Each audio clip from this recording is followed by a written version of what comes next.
Good morning everyone. आज का मेरा जो टॉपिक है वो स्किल टेस्ट से रिलेटेड है। जैसे कि बहुत सारे कैंडिडेट्स होते हैं जिनको कि अगर बताया जाता है कि आपका वीज़ा वर्कर का या लेबर का इशू हुआ है तो वो लोग वर्कर या लेबर का वीज़ा सुन के जाना पसंद नहीं करते, क्योंकि उनको ये लगता है कि अगर हमारा जो काम है, जैसे कि मान लीजिए फॉर एग्ज़ाम्पल अगर हम फर्नीचर कारपेंटर हैं, अगर हम ड्राइवर हैं तो हम सेम प्रोफेशन वीज़ा पे जाएंगे, ना कि हम लेबर या वर्कर के वीज़ा पे जाना पसंद करेंगे। तो ये इन्फॉर्मेशन उन भाइयों के लिए लाई हूँ मैं, जो कि जिनके मन में ये डाउट होता है कि अगर वीज़ा वर्कर या लेबर का होगा तो सेम काम उनको वहाँ पे जाके करना होगा। ठीक है, तो ऐसा नहीं है।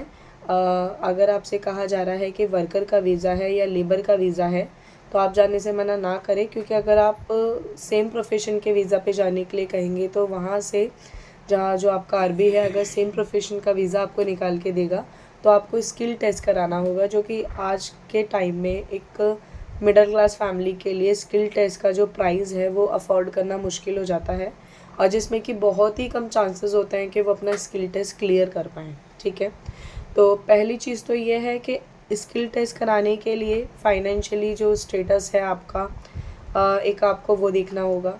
ठीक है, और दूसरी चीज़, इसकी कोई आपको गारंटी नहीं होती कि आप इसे क्लियर करेंगे या नहीं करेंगे। उसमें काफ़ी ज़्यादा चांसेस होते हैं रिजेक्ट होने के, क्योंकि वो लोग जो मार्किंग करते हैं वो बहुत ही सख्ताई से उनके पास मार्किंग होती है, जिसमें कि बहुत कम चांसेस होते हैं उसको क्लियर करने के। ठीक है, तो एक ये इन्फॉर्मेशन थी कि आप अगर आपसे कहा जा रहा है कि वीज़ा लेबर का है या वर्कर का है तो आप जाने से मना ना करें।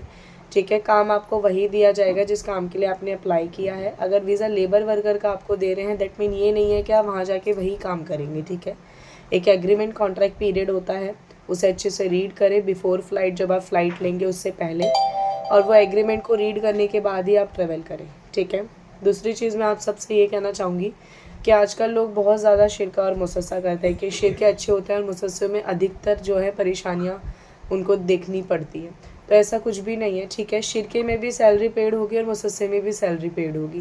फ़र्क सिर्फ इतना है कि मुसस्सा एक मान लीजिए एक तरीके की आप दुकान कह लीजिए, वर्कशॉप कह लीजिए, इस तरीके के मुसस्से होते हैं, और शिरके जो होते हैं वो आपकी काफ़ी बड़ी कंपनी होती हैं। ठीक है, रजिस्टर्ड कंपनीज़ होती हैं।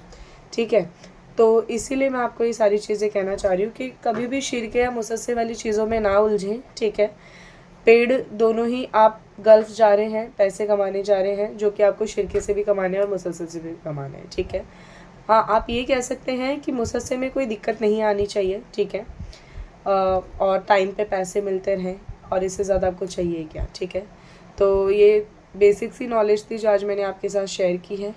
उम्मीद करती हूँ कि आप इन चीज़ों को ध्यान देंगे, और आगे से अगर लेबर वर्कर का वीज़ा आपको कोई कहता है तो आप ट्रैवल करेंगे और उस पर काम करवाएंगे अपना। ठीक है, और जैसे कि हमेशा से मैं कहती आ रही हूँ कि कोई भी काम करने से पहले उसकी पूरी जानकारी लीजिएगा कि क्या ये काम ठीक है या नहीं है। ठीक है, तो आज के लिए बस इतना ही, और आगे की जो भी अपडेट्स होंगे वो आपको देते रहेंगे। Thank you.